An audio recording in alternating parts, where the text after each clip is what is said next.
Imagine this. You chase a mouse into your closet and suddenly the door closes behind you and locks. Only your son is home. Did your son lock you in the closet, or was it someone else? This was a scene from I See You, a horror movie that introduces you to the Harper family and the intruders that live in their home. But sadly, this is a case of fiction mirroring real life. For phrogging, or the illegal act of living in someone else's home, does happen. And in today's video, I'm going to cover 2 true stories of phrogging, as well as 1 bonus tip that I learned from a locksmith to help you prevent intruders. But without further ado, here's story number 1. The cat was staring. Brian O'Neill woke up in the middle of the night to see his cat staring at him. This meant just one thing. There was someone under the bed. Brian and his wife rushed out of the room and locked the door. At first they thought that it was an animal, so they debated whether to call animal control or the police. In the end, they called the police, and it's a good thing they did, for when the police showed up, the first thing they saw was a woman dressed in black running into the closet. She had been there the entire time. After the police took her away, Brian checked the underside of the bed and found his largest kitchen knife, as well as strips of fabric where the woman had been stabbing the box spring. Fortunately, no one was hurt, but this creepy story highlights a key takeaway for you. Cats and dogs are generally better than we are at detecting both 2-legged and 4-legged intruders. So be on the lookout for your pet's abnormal behavior. And if you hear a strange noise, don't dismiss it out of hand. Having said this, your dog may not always be able to help you, which leads me to my second story, which could also be called I See You. One day, Jack's girlfriend could not find her purse. Convinced that she had taken it out that day and left it somewhere, Jack pulled up their home surveillance system. However, going frame by frame through the day, he could not find one instance where his girlfriend had left the home with the purse. But he did catch something much worse.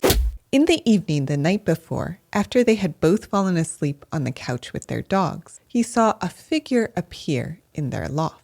The figure moved so slowly that it did not wake the dogs, and stared down at them for 5 minutes before Jack awoke. It then disappeared back into the loft. Immediately after seeing this footage, Jack searched the entire apartment but couldn't find anyone. His best guess was that the intruder had left through the loft's balcony door, which had been left unlocked the night before. And this highlights another key point. A veteran phrogger may be stealthy enough to avoid detection by even your pet. So the best way to prevent an intruder in your home is with a home surveillance camera, which is precisely how YouTube's most famous phrogger was caught back in 2009. Now you may be thinking, wait a minute, install a surveillance camera? That's your big insight? Well, as I promised earlier, here's an additional bonus tip that I learned from a locksmith on how to prevent intruders. A few years ago, a subdivision near mine had a string of break-ins. The police were stumped.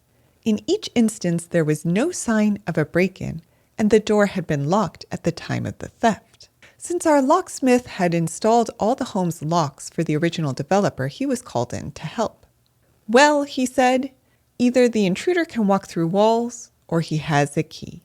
You see, the developer had asked our locksmith to install locks with a master key. These kinds of locks have 2 separate combinations, and each one has a different key. One key is a change key, which is unique to each lock. The second is a master key, which can open every home within the subdivision. The purpose of the master key was to allow the developer and his crew to access every home during the final stages of construction and sales. But when the homes were sold, the developer did not change the combination for the master keys.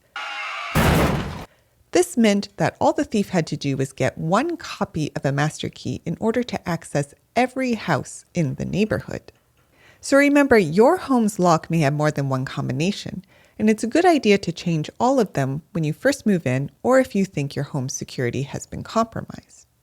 Also keep in mind that a good thief only needs to see a copy of your key for long enough to memorize its unique series of notches in order to make a copy and access your home. So whenever you're out in public, don't leave your key out on a table or bar stool. And finally, if you want to hear more stories of mistakes and lessons I learned while selling my first 500 properties, I just released a new course that covers 31 additional stories. You can find it at gocap.com/GKC1. And also take our Gokce Know Your Land quiz in order to get a discount.